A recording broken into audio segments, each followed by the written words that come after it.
Hello friends, जैसे कि आपने टॉपिक देख लिया होगा। आज हम जानने वाले हैं what are the differences between breathing and respiration. यानी हम जानने वाले हैं कि ब्रीदिंग और रिस्पिरेशन में क्या डिफरेंस होता है। सबसे पहले शुरू करते हैं ब्रीदिंग से। Breathing it is the process of inhaling and excelling air in and out of lungs. यानी ब्रीदिंग एक ऐसा प्रोसेस होता है जिसमें कि हम एयर को लंग्स के अंदर इनहेल करते हैं और एयर को ही लंग्स से बाहर यानी एक्सेल भी एयर को करते हैं लंग्स से बाहर। और इसी इनहेलिंग और एक्सेलिंग के प्रोसेस को ही हम कहते हैं ब्रीदिंग। यानी जब हम ब्रीथ करते हैं तो हम ऑक्सीजन को इनहेल करते हैं और जो ऑक्सीजन है हमारे लंग्स तक जाती है, और फिर जब हम एक्सेल करते हैं तब हम कार्बन डाइऑक्साइड को रिलीज़ करते हैं और जो कि लंग्स से बाहर जाती है। तो ब्रीदिंग एक ऐसा प्रोसेस है जिसमें हम एयर को लंग्स के अंदर लेते हैं और एयर को ही लंग्स से बाहर छोड़ते हैं। अब बात करते हैं respiration. It is the process of break down of glucose to produce energy. यानी रिस्पिरेशन में क्या हो रहा है कि एक ऐसा प्रोसेस है जिसमें ब्रेक डाउन ऑफ ग्लूकोज यानी ग्लूकोज का ब्रेक डाउन होता है जिसकी वजह से एनर्जी प्रोड्यूस होती है। यानी यहाँ पर रिस्पिरेशन में इनहेलिंग और एक्सेलिंग नहीं होता। अब चलते हैं अगले डिफरेंस की तरफ।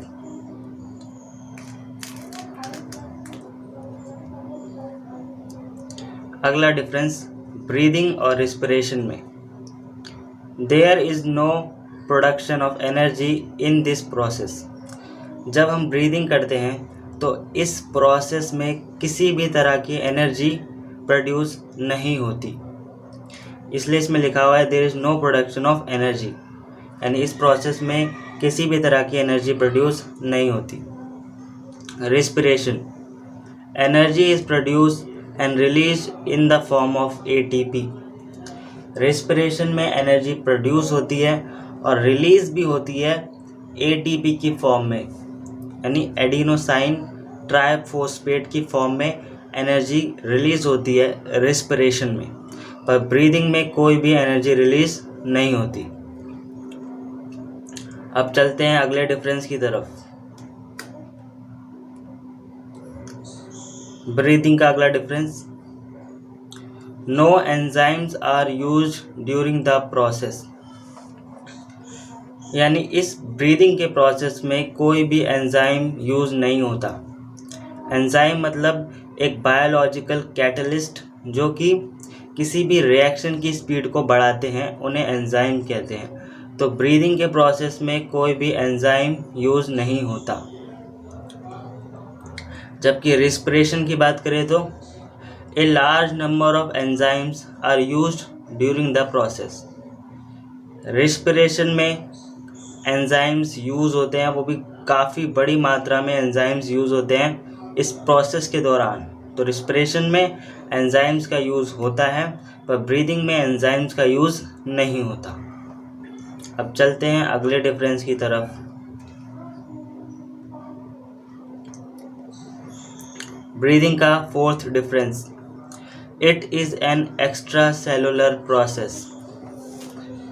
यानी ब्रीदिंग को एक एक्स्ट्रा सेलुलर प्रोसेस कहा गया है। एक्स्ट्रा सेलुलर मतलब कि ये प्रोसेस सेल्स के अंदर नहीं होता बल्कि सेल्स के बाहर होता है, इसलिए इसे एक्स्ट्रा सेलुलर कहा गया है। यानी ब्रीदिंग जो है वो एक पार्टिकुलर ऑर्गेनिजम्स और एनवायरनमेंट के बीच में होती है। यानी हम इंसान जो हैं जब हम ब्रीथ करते हैं तो हमारे लंग्स ऑक्सीजन जब लेते हैं तो वो सराउंडिंग एनवायरनमेंट से लेते हैं और वो ऑक्सीजन हमारे लंग्स तक जाती है, इसीलिए इसको यहाँ पर एक्स्ट्रा सेलुलर कहा गया है। यानी ये प्रोसेस एक ऑर्गेनिज्म और सराउंडिंग एनवायरनमेंट के बीच होता है, ये सेल्स के अंदर नहीं होता।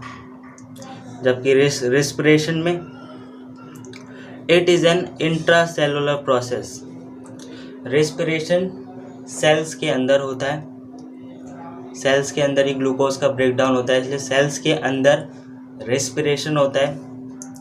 और सेल्स के अंदर कहाँ पर, जहाँ से एनर्जी निकलती है, power house of cell mitochondria.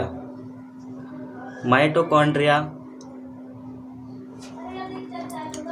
के यहाँ पर ही, माइटोकॉन्ड्रिया में ही एनर्जी रिलीज होती है एटीपी की फॉर्म में, इसलिए इसे इंट्रा सेलुलर प्रोसेस कहा गया है, क्योंकि ये सेल्स के अंदर होता है, सेल्स ऑर्गेनील के अंदर होता है और वहीं से एनर्जी निकलती है।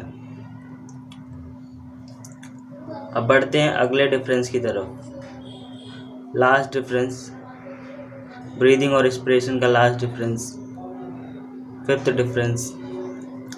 Breathing gives oxygen to various part of the body.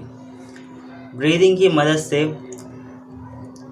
अब हम जानेंगे हमें ब्रीदिंग की मदद से होता क्या। तो ब्रीदिंग की मदद से क्या, ऑक्सीजन जो है बॉडी के सभी पार्ट तक जा पाती है। जब हम ब्रीथ करते हैं तो हम ऑक्सीजन को अंदर लेते हैं, और वो ऑक्सीजन क्या हमारे बॉडी के अलग अलग ऑर्गन्स हैं, अलग अलग टिश्यूज़ है, वहाँ तक जा पाती है। अगर हम ब्रीथ नहीं करेंगे तो हमारी पूरी बॉडी में ऑक्सीजन नहीं जा पाएगी। वहीं रेस्पिरेशन क्या करता है, respiration produce large amount of energy from the degradation of organic compound. Respiration में जो ऑक्सीजन हमने अंदर ली है, उस ऑक्सीजन का यूज़ करके ग्लूकोज के साथ रिएक्शन करके एनर्जी प्रोड्यूस होती है। यहाँ पे लिखा हुआ डिग्रेडेशन ऑफ ऑर्गेनिक कंपाउंड, यानी ग्लूकोज को तोड़कर जब ऑक्सीजन के साथ रिएक्ट करता है तब एनर्जी प्रोड्यूस होती है, और साथ ही साथ कार्बन डाइऑक्साइड भी निकलती है, जो कि बाहर चली जाती है। ब्रीदिंग के प्रोसेस से ही कार्बन डाइऑक्साइड जो निकलती है, जब एनर्जी प्रोड्यूस होती है तो कार्बन डाइऑक्साइड एक्सेलिंग के थ्रू बॉडी से बाहर निकल जाती है, और ऑक्सीजन का यूज़ एनर्जी प्रोड्यूस करने में हो जाता है। तो फ्रेंड्स, ये थे ब्रीदिंग और रेस्पिरेशन में कुछ डिफरेंसेस। अगर वीडियो पसंद आई तो वीडियो को लाइक करना ना भूलें, साथ ही साथ वीडियो को ज़्यादा से ज़्यादा शेयर करें ताकि आपके फ्रेंड्स तक भी ये वीडियो पहुंच सके, और चैनल पे नए हैं तो चैनल को सब्सक्राइब करना ना भूलें।